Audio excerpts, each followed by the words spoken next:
Orang yang meninggal dunia, salah satu ciri husnul khotimah, irqul jabin, keluar keringat dari jabin. Kalau ini namanya jabhah, kening.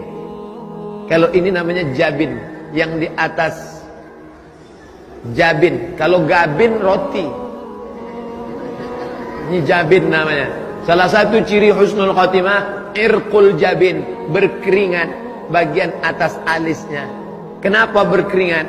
Saya lama baca hadis nih. Kenapa berkeringat? Ternyata sebelum dia meninggal, malaikat mengepakkan sayapnya. Dikepak sayap malaikat itu, matanya melihat, hai Abdul Somad, inilah tempatmu di surga, blok C nomor 15. Pada saat si hamba itu melihat tempatnya, dia malu kepada Allah. Sholatku nggak seberapa, puasa sunatku nggak seberapa, ilmuku nggak seberapa, amalku nggak banyak. Tapi kenapa aku masuk dalam surga? Malu dia. Respon orang yang malu, biasanya perempuan tersipu malu. Biasanya laki-laki merasa malu. Kalau dia dipermalukan, merah telinganya, naik darahnya, atau bisa jadi keringat dingin. Tapi mayat yang akan meninggal dunia, jasad yang akan ditinggalkan ruh, ungkapan malunya berkeringat atas keningnya. Tapi jangan yang keringat rekayasa. Nanti mentang-mentang Ustaz ceramah, tanda husnul khotimah, ada keringat di atas. Pas tetangga sedang nggak ada, semprot. Biar disangka orang Ustaz mati husnul khotimah. Kan itu maksudnya. Nggak perlu kita pencitraan-pencitraan. Ini nanti sampai mati pun pencitraan. Dipoto, alhamdulillah ada keringatnya, sampai melebar ke wajah lagi. Kan itu maksudnya. Artinya ruh itu keluar. Orang beriman, ruhnya keluar seperti embun yang menetes dari ujung daun.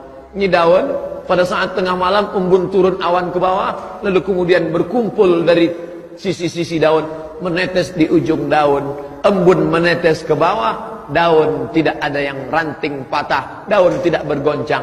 Begitulah keluarnya. Tapi bagi orang yang berdosa, seperti duri ditarik dari kain, dari kulit yang basah. Masuk duri ke dalam kulit, ditarik. Ketika ditarik dia, mata kail yang ada dua, mata kail atau anak panah yang masuk ke kulit, lalu ditarik dengan kuat sampai dagingnya terikut. Begitulah rasanya kematian. Ada yang mengatakan kematian itu seperti tebasan pedang di tempat yang sama beratus kali. Ada yang mengatakan kematian itu seperti mata kail pancing ditarik dari kulit yang basah. Ada yang mengatakan kematian seperti kambing yang dikuliti hidup-hidup. Semua menceritakan itu kepada Nabi Muhammad sallallahu alaihi wasallam. Makanya selalu kita berdoa, Allahumma hawwin alaina fi sakaratil maut. Ringankan kami ya Allah saat sakaratul maut, karena kami tak tanggung takutnya untuk merasakan itu semua. Tapi kita tak perlu terlampau takut. Jangan gara-gara pengajian ini terlampau takut, pulang bawaannya takut aja. Nanti masuk kantor enggak takut, mati lah. Mati nggak perlu takut, karena mati itu adalah resiko hidup. Berani hidup, berani mati. Takut mati, jangan hidup. Takut hidup, mati aja. Nah, ini resiko.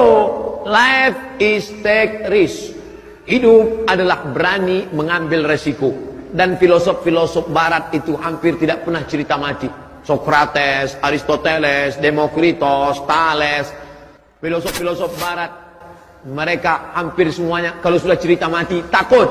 Tapi Islam justru cerita tentang mati.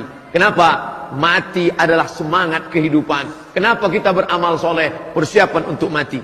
Makanya saya tidak ingin, awalnya saya ragu untuk menyampaikan tema ini. Ruh ketika berpisah dengan jasad berarti mati. Saya tidak ingin selesai pengajian umat Islam di Bandung bawaannya mau mati aja semua.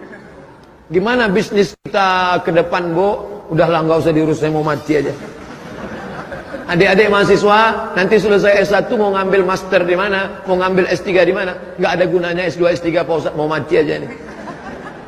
Orang Islam disuruh berbuatlah. Selesai sholat keluar dari masjid, wa qul i'malu, berbuatlah, fasayarallahu amalakum. Allah yang akan menilai perbuatanmu, wa rasuluhu, Rasulullah yang akan menilai perbuatanmu, wal mu'minun, orang-orang beriman yang akan melihat hasil dari perbuatanmu. Oleh sebab itu jangan pernah berhenti berbuat. Walaupun engkau sudah mau mati, sudah ada tanda-tanda kematian, sudah terasa tanda-tanda kematian, maka di tanganmu masih ada bibit korma. Idza waqa'at ala ahadikumul qiyamah, kamu sudah mau mati, wa fi yadihi fasilah, di tanganmu ada bibit korma, falyaghrisha, tanamkan, gali tanah, tanamkan bibit korma, padahal sudah mau mati. Untuk apa nanam bibit korma sudah mau mati?